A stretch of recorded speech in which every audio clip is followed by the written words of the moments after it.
पंडित जी, अब हम मुड़ते हैं केदारनाथ की ओर। देखिए, केदारनाथ में या उत्तराखंड में जिस तरह की तबाही मची, उस तबाही के बाद एक बात सामने आई कि हजारों लोग जो है वो वहाँ पर नदारत है, हजारों लोग वहाँ पर कहीं मिल नहीं रहे हैं, उनके शव मिल नहीं रहे हैं, कहीं गंगा नदी में शव बह के आ रहे हैं। तो ये सारी चीज़ें जो है, केदारनाथ में कितने लोग अपनी जान गंवा चुके हैं, ये ना प्रशासन को पता है, ना सरकार को पता है, ना किसी को पता है।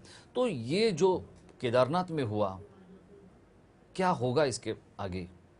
देखिए, उत्तराखंड अभी फिर से बसने के लिए कम से कम कुछ साल गंवाने पड़ेंगे, इस तरह का प्रेडिक्शन जो है वो किया जा रहा है। जो भी नगर विशेषज्ञ है या जो भी निर्माणकर्ता जो है, उनसे उनका ये कहना है कि बहुत बड़ा समय लगेगा इस चीज़ को। देखिए एक बात राजेश जी, यहाँ पे मैं इलामा इकबाल जिन्होंने सारे जहाँ से अच्छा लिखा था, उनकी बात दोहराना चाहता हूँ कि यूनान और मिस्र रोमा सब मिट गए जहाँ से, कुछ बात है कि हस्ती मिटती नहीं हमारी। मगर इसी के साथ में उन्होंने ये भी लिखा है कि हर शाख पे उल्लू बैठा है, अंजाम गुलिस्तां क्या होगा। जी। तो मित्रों, एक बात तय है कि ना मिलना लोगों का तो ये प्रशासन की कमजोरी है, भोलेनाथ की का तांडव और 5 नदियों के साथ में जो कमर्शियलाइजेशन हो रहा था उसका एक परिणाम है जी। ये हुआ, इस बात का हमें खेद है। मगर आगे आने वाले दिनों में भी मैं टीवी, लेमन टीवी के माध्यम से ये बात आपके समक्ष करता हूँ। पिछली बार भी मैं बोला, जितने बापू, जितने संत, जितने पाखंडी, जितने धर्म का व्यापार करने वाले लोग हैं, उनसे मेरी हाथ जोड़कर चरण वंदना करते हुए, दंडवत करते हुए ये निवेदन है कि भगवान को बेचना बंद करें, भगवान का कमर्शियलाइजेशन बंद करें।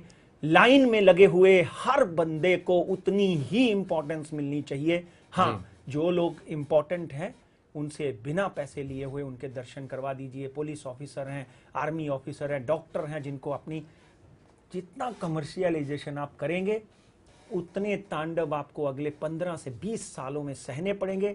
ये जो प्रलय का पहला स्वरूप आपने देखा है, ये मेरी बात को ध्यान से सुनिए कोचरेकर साहब, आप भी इस बात को ध्यान से, इस बात के साक्षी और जामिन बनिए कि ये जो प्रलय का पहला रूप आपने देखा है, दूसरा रूप अमेरिका में देखेंगे आप।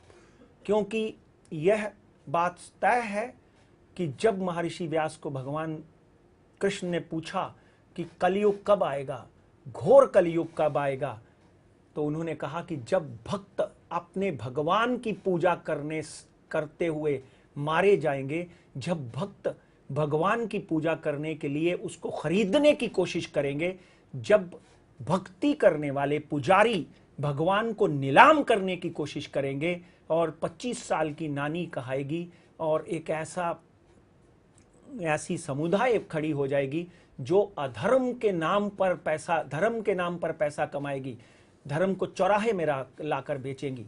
मेरी विनती है, हम एक ऐसे धर्म से जुड़े हैं जिसकी संस्कृति, सभ्यता बड़ी गूढ़ है।